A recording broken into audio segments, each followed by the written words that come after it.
Our first presenter is Shirley Laos. Where are you at, Shirley? There you are. She's going to introduce to us a brief overview of the coastal tribes. Thanks, Shirley.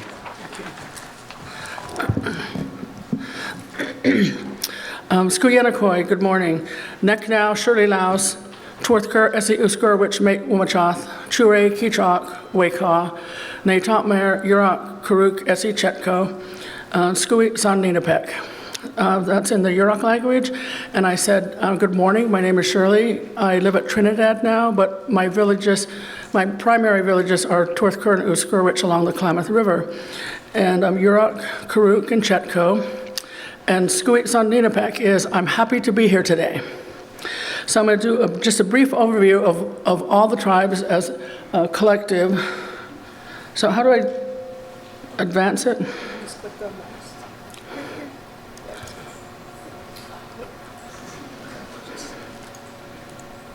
Okay.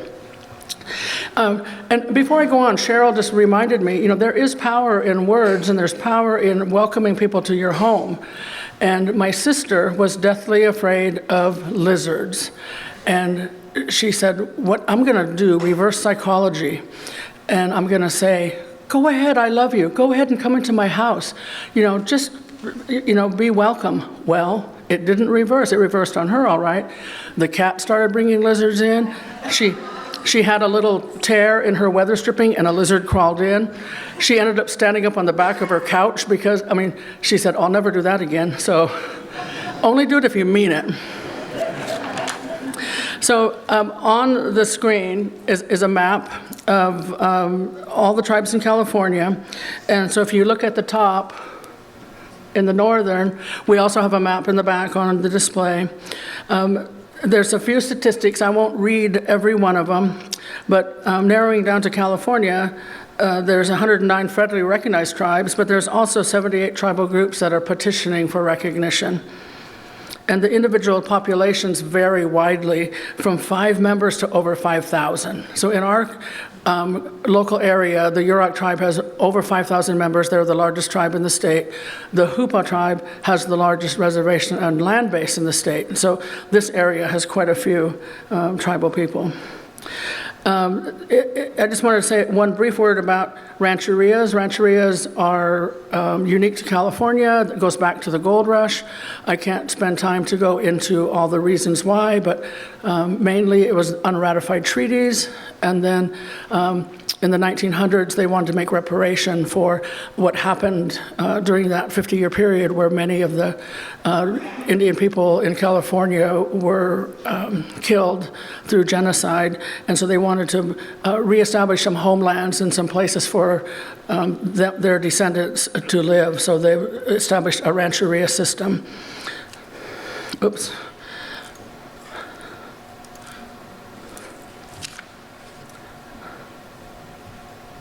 I think I skipped one. How do I go back?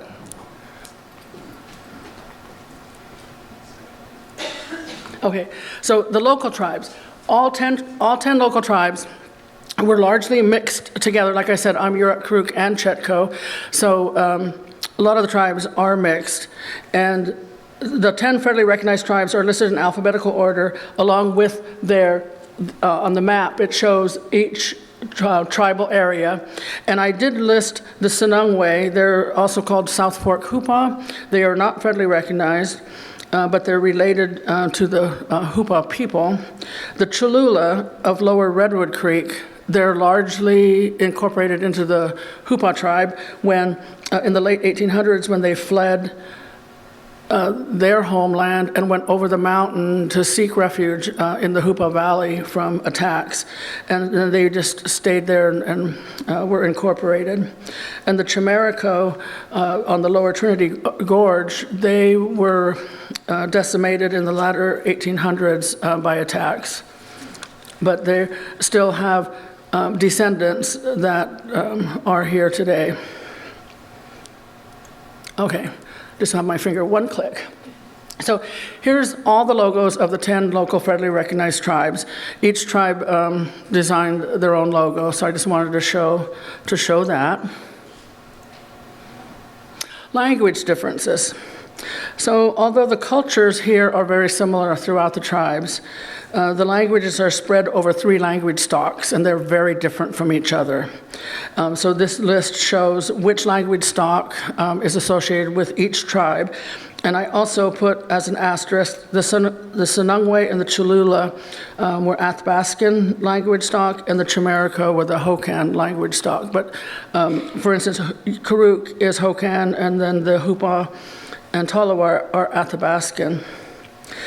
Today, there's a big resurgence of the local languages. We have language classes, immersion camps, internships, and mentoring. And teachers now are able to be certified by the state to be a language expert teacher. And that is by state statute now, and they have some regulations to follow to be certified on the language. So a lot of the local schools teach language. McKinleyville High has a Yurok language class, as does Eureka High, and I believe Hupa still teaches all 3 languages, Yurok, Karuk, and Hupa, because their school district covers those 3 tribal territories. So they have a pretty robust language program there too. So a few words about tribal sovereignty. Tribes have sovereignty going back to the U.S. Constitution, and we have the right of self-governance, and tribes make their own laws. We establish our own membership. In years past, or I should say decades past, the BIA had a lot of control over tribes, and they established our membership and had to approve our governmental structure. But with laws that passed in the meantime, tribes have more of their own sovereign wherewithal to do their own governmental business now. One of those laws was the, okay, just slipped my mind because I didn't write it down. But there's a couple of laws. And some of these things that I'm just giving you the overview of, they're week-long or semester-long classes at the college level. So I'm just giving you the snippet of it. So there's a federal trust relationship between the federal government and all tribes. And initially, this responsibility was described as a guardian to its ward, but now it's called the trust relationship. But the government does have a fiduciary duty to tribes to let us do our own governance under the sovereign authority. So the legal sovereign status, it's similar to what I was just explaining, but we're subject to the plenary power of Congress and also the interpretation of laws by the federal courts, but not state or local courts unless the tribes waive that right. And our inherent tribal status, tribes have these powers just because of the state of being. Because we're a tribe, then we have all these powers that I was just speaking about. So commonalities of culture. All the local tribes had a similar culture. So the houses were made out of redwood or cedar, but they were constructed in the same manner. We all used redwood canoes. Foods were similar. This just shows a sampling of foods. Acorns, mussels. I picked mussels at this rock. It's on Trinidad State Beach when I was a kid with my grandmother, and I can remember her carrying a full gunny sack full of mussels. And I thought, I'm a kid. Wouldn't she normally say, "Here, you carry it"? But no, she just threw it over her back and walked down through the sand. She was a pretty strong woman. And then this picture is at Orik, or in Yurok it's Orek. And so the word Orik came from the Yurok language of the village that was there. And the picture with the salmon barbecue, that's my son-in-law. He's a member of the Yurok tribe. This picture is taken at the Yurok tribal office, and my grandson is there helping him cook the salmon. Another commonality is baskets. And all the photos that I use today are largely, I tried to take it from the Clark collection. I'm on the board there, and I'm the current president. And so I did try to use mostly Clark photos, and then I just supplemented with open source from the internet. And I won't go into every basket, just another commonality is dentalium, money from the sea. It was traded all along the Pacific coast and inland clear to the Midwest. In the Yurok language, there's 16 names for dentalium money, the different denominations, the sizes, and the value. Men's regalia ceremonies were similar throughout the tribes. Here's a picture from the recent Tuluwat transfer, and there's Ted Hernandez jumping in the middle there. Women's regalia, just a collection of pictures with various local tribes. I tried to get representation. This is the Wiyot group. These are from Hupa and Karuk, and then this dress is at the Clark Museum in one of our displays.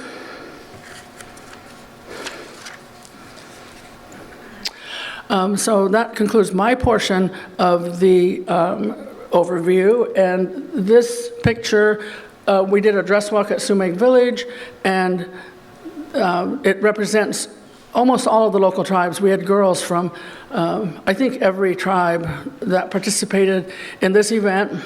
And I have to brag, this is my granddaughter, my only granddaughter. She was 6 in this picture. She's 7 now. It was her first time doing a dress walk. And she is a junior docent at the Clark Museum. She's been doing that for 2 years at her own request. And now we have a second docent who's 11, so hopefully we'll be able to beef up that program. Now I'd like to introduce Cheryl Seidner. She's going to talk a little bit about the Wiyot tribe. Cheryl.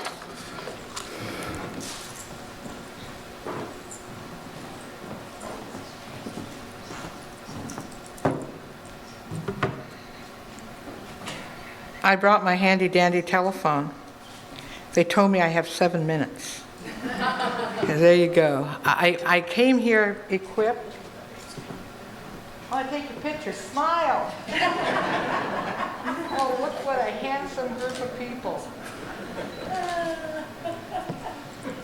You know, we're getting old. I have to have memory responses.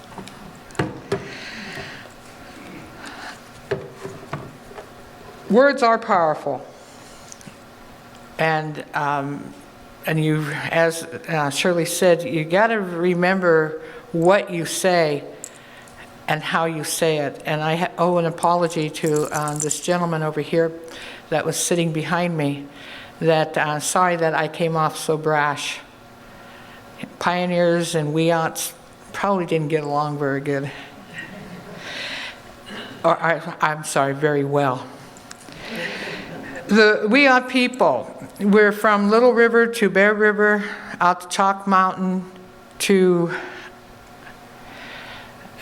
Berry Summit. It's a big area, and we had nearly maybe 3,000 plus souls that lived in the area, and got along pretty well with everyone until 1860. February 26th is when we lost the island, which has been called Indian Island. And we have, as the land transfer, we have renamed the island to Tuluwat with a T. I know if you have been following some newspapers and things, they have put D. It's not incorrect, but we choose to use the T, so it's Tuluwat. We started this quest probably the day after the massacre took place. So on February 27th, 1860, I do believe that we may not have fought for it at that moment, but I think we gave it a good thought and saying, this is our land. Why is it no longer our land? And we have, they removed us from the Humboldt County. They took us up to Del Norte, Smith River area. We came home. They took us up to Hoopa, and we came home, and they thought they would take us all the way down to Round Valley because it was so far away that we would stay away. No, we came home. I chose these glasses, they're salmon, because they have a homing mechanism, and they kept coming home. And so we kept coming home. My great uncle told me one time, he was a boxer. He was a little bitty guy, so he was like a featherweight. And he said, you know, when I got knocked down, I would just get back up and I would go at it again. And I thought, that's a good mantra for the Wiyot tribe. We get knocked down and we get back up. We get knocked down and we get back up. And so we did that, and in the 70s, the early 70s, we decided to organize. We were not federally recognized at that time, but we were organized to get the island back, but that failed. That didn't work out. And then it became for sale, the 1.5 acres, which was the Tuluwat village. And I said, okay, let's buy it. It's a $90,000 piece of cake, right? I have never raised that kind of money in my entire life. And so I tried to go out there and I got shot down. And I became tribal chair in the mid-90s. And so by 98, 97, I said, why don't we think about buying that 1.5 acres? I had a fabulous council. Three of them were my elders, and they looked at me and they says, okay, let's try. And so in 1999, I'm going to go out and we are going to go out and do this. And I had a professor at Humboldt State says, I will match up to $40,000. Wow, that's half. I said, okay. And I sat on a panel of sacred sites for the National Congress of American Indians, and there were 3 of us, and I was the last one to speak. And by the time I finished speaking about our sacred sites, a friend came up, slammed a $100 bill on the table, and by the end of that session, we had $40,000. I came back to the university, and I said, guess what? I have $40,000, and I didn't hear anything on the other side of the phone. I think he fainted. And he said, I didn't think you would get it that soon. And so, which was fine, but he did come forward. You can click one more for another slide. Oh, You help me click it? I don't know what you're clicking. Oh, this thing? Yeah. Oh, she wanted to remind me to talk about this one. It just shows the signing. Yeah. And so we purchased the 1.6 acres. Then when Peter LaValle, the new mayor of Eureka, I gave him 3 months. I called him up on the telephone, and I says, Mayor LaValle, you don't know who I am. I'm the tribal chair of the Wiyot tribe, and I want Indian Island back. I can't imagine what he looked like. So I called him. I'm sitting in my car, and I thought, I got this wild idea. Let me call him. So I called him. And, oh, there's a great big sign here. It says, I got 1 minute and 43 seconds. And so we did it in 12 months. We got 40-plus acres back, but with a lot of concessions. We had to sign away a lot of ideal things. And this time, I was no longer tribal chair, but I came back to sit on tribal council, and I says, you know what I want? We need the rest of the island back. Stop. I'm over. And I said, we need the rest of the island back. And they said, okay, let's do it. So we came in and went to the City of Eureka Council meeting, and my tribal chairman says, you go talk. I says, you're the tribal chairman? He says, no, you go talk. Oh, okay. And so I went up and talked, and the first thing that came out of my mouth is, I sometimes have to rethink what I say, and I says, City of Eureka, the Wiyot tribe has come before you. We want all the property that you own. Oh, on Indian Island. I completely forgot the word Indian Island, and those poor individuals went, and we came to the thing on Monday, and we got there, and we said, this is what we're going to do, we want to do, and then 4 to 5 years later, we've got the island. And I said, gee, I thought it was only 3. And Kim, the councilwoman Kim, said, oh, she just rolled her eyes at me. But we have the island, and it's not because we did it all by ourselves. We had another city council who were wanting to walk this path with us. And it took everybody, not just my family, not just the Wiyot tribe. It was the people of Humboldt County who came to offer their assistance. And that's what made this possible. It took everybody, not just one idea, not one person. But I thank you very much. Ho.